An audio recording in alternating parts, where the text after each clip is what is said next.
It's a new category of crime. And I wanted to call it Biden migrant crime, but it's too long. So we just call it migrant crime. We have a new category, migrant crime. But by the time this guy gets out of office, we'll have 18 million people, in my opinion, in our country that shouldn't be here. And they do come from prisons and mental institutions, and they are terrorists. And we're going to be paying a price, and it'll be the largest deportation in the history of our country. And we have no choice.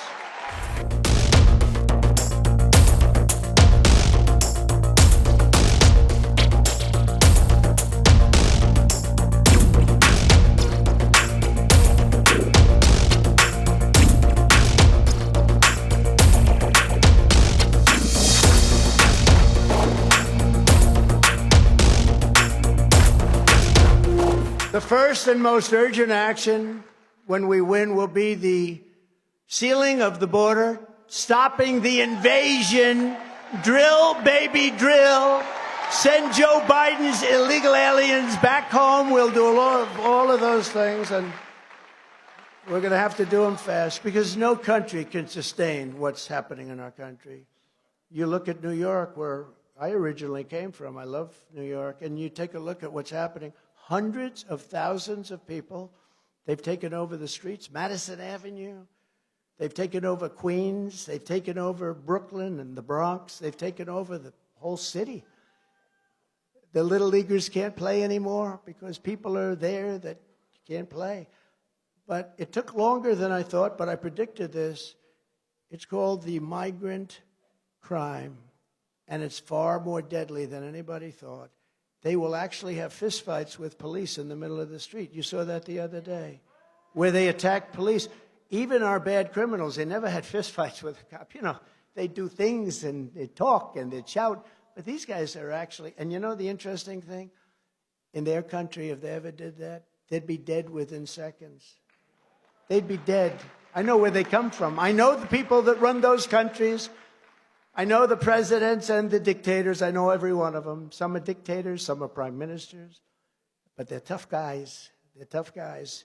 And those thugs that gave the middle finger to our police and then started fighting them and actually threw two of them down and started beating the hell out of them, although they fought back bravely, the two. But these are tough people, and they know that in their country they'd be dead within minutes. They would be dead as a doornail within minutes. And so they came over here. So it took a long time, but now it's talking. Now you're seeing it. It's migrant crime. It's a new category of crime. And I wanted to call it Biden migrant crime, but it's too long. So we just call it migrant crime. We have a new category, migrant crime, and it's going to be more severe than violent crime and crime as we knew it, because we have millions and millions of people, and they came from prisons and jails. They came from mental institutions and insane asylums. No, they're not the same thing. An insane asylum is a mental institution on steroids, okay? It's Silence of the Lambs, okay? You know that. Hannibal Lecter. They're all being deposited into our country, and then you have terrorists, and then you have drugs, and then you have human traffickers, and they're coming over at levels never seen before. We've never seen anything like this. 3 years ago, we had the safest and most secure border in U.S. history. We ended catch and release, except when it was catch and release in Mexico. We had catch and release in our country. We built 571 miles of border wall, far more than I said I was going to build, and I couldn't get the damn thing through Paul Ryan. He stopped at Paul Ryan, a super rhino. He's a super rhino. I couldn't get it through Paul Ryan. Mitch McConnell. They said, sir, if you wait till next year. I said, you sure? They said, don't forget I had never done this stuff before. You know, I'm the president, and these guys are bullshitting me. They said, sir, if you would just sign this budget and wait, next year we'll put it. And then next year came. I said, where's my wall? They said, sir, we're not going to be able to get it. You know, in the meantime, they give trillions of dollars to the Democrats for the Green New Scam. So what I did is I approved the military, and I took it out of the military. That's how I built it. I built the wall through the military. And the military, by the way, the Army Corps of Engineers did a great job.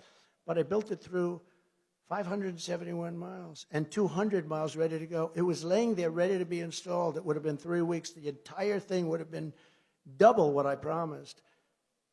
And then we had the rigged election, and they said, we don't want to build the wall. We don't want to build it. And I said, you know, they really do want open walls. I figured it was maybe just talk. I said, they really want an open border. Nobody could understand it. They really want an open border. And that's when it began. And that's when our country had really, because we can look, we can drill. We have more energy. We have more liquid gold than any other country. We can drill. We can do all of these things. But we have a problem because we have, by the time this guy, trying to be nice, but I don't have to be nice anymore because he indicted me. But I'm trying to be nice anyway. But by the time this guy gets out of office, we'll have 18 million people, in my opinion, in our country that shouldn't be here. And they do come from prisons and mental institutions, and they are terrorists.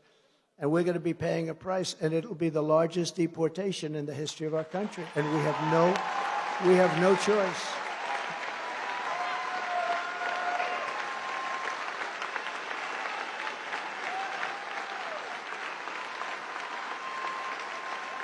And it's not a nice thing to say, and I hate to say it. And those clowns in the media will say, oh, he's so mean. He said, no, they're killing our people. They're killing our country. They're killing our people. We have no choice. You know, when I went to Mexico, I said, Mr. President, you're going to have to give us 28,000 soldiers because the caravans, that was another name I came up with. I come up with good names. Longtime politicians come to see me, sir, could you give a name to my opponent? I said, how long are you a politician? 28 years, sir. You can't come up with your own names, but I do. Caravan. But I went to the president of Mexico. I said, they're coming through your country, and thousands of people in these caravans. They have one coming up now, supposedly 25,000 people. They're going to walk right into our country. We have no idea who the hell they are. But it started with Honduras. It started with El Salvador. They just started, but now we're equal opportunity. We have every country. We have countries that, honestly, nobody has ever heard of. We have languages coming into our country. We don't have one instructor in our entire nation that can speak that language. These are languages. It's the craziest thing. They have languages that nobody in this country has ever heard of. It's a very horrible thing. I said to the president of Mexico, you're going to have to give us 28,000 soldiers for your charge. No, Donald, I will not do that. I will not do that. I cannot do that. And I said, no, you will, I promise. Are you going to do it? No, I will not do it. I said, listen, you and I friends, I really like them a lot. So I said, let's not you and I. Just give me a negotiator because I don't want to do this with you. And he said, I will do that. And he sent me this very handsome guy, so handsome, so beautifully dressed. In fact, I asked him for the name of his tailor. Then when I found out how much he paid for the suit, I said, forget it, keep it. But he was a handsome devil. And I said, listen, you're going to have to do a few things. You're going to have to give me 28,000 soldiers. You know, Tom Homan was up before. He's fantastic. And he does go around saying, I love this guy. He says, Trump was the greatest president in history, and on the border, there has never been in his lifetime any president that was even close. And he's right about that. He's right. I mean, we know the results. But Brandon Judd, you have unbelievable people. All they had to do is leave it alone. But I said, you have to give us 28,000 soldiers. No. Then the new guy comes in, the representative says, yes, sir, what can I do? Now, I asked Tom Homan, Brandon Judd, and a person from the State Department, a wonderful woman. She's been there for over 20 years. She's covered Mexico for over 20 years. She knew it, and she was competent. She was good. She wasn't a good negotiator. And I said, what would you like? Give me your top. I want a top 10 list. Well, sir, we'd like to remain in Mexico, but we've been trying to get that for years. You won't be able to get that, and you won't be able to get a catch and release in Mexico. You know, we have catch and release, and we catch a criminal and we release him in our country. I said, no. Catch and release is fine in Mexico. Title 42, I want. That's with the sick people and with the children. You've got to get the children back to their parents. All of these things. They gave me a list. but they thought they were wasting time. It was a list of 10 things, tough things. Just ask Tijuana if they were tough. Tijuana became one of the largest cities in the world all of a sudden. They said, what the hell is going on? So this guy comes in, and I say, look, number one, I want 28,000 soldiers free of charge. And he goes, oh, we're not going to do that. We're not doing it. He thought I was crazy, by the way. I said, oh, no, you're going to do it, 100%. No, we're not going to do it. I said, you're going to do it. I guarantee you, you're going to do it. He goes, no way. I said, way. And he said, we will not do that, sir. We will not do that. I said, here's what else you're going to do. Remain in Mexico. Nobody comes into our country until they're checked at the border. You're going to do remain in Mexico. You're going to do catch and release into Mexico, not into our country. You're going to do all sorts of things. You know, we had a lot of medical problems. People were coming in deathly sick with a disease, highly contagious disease. I said, I don't want people catching these diseases that we never even heard about. They have diseases nobody's ever even heard about. I'm sorry. I feel badly for the people, but we don't want to have this contagion in our country. I'm sorry. And we did that.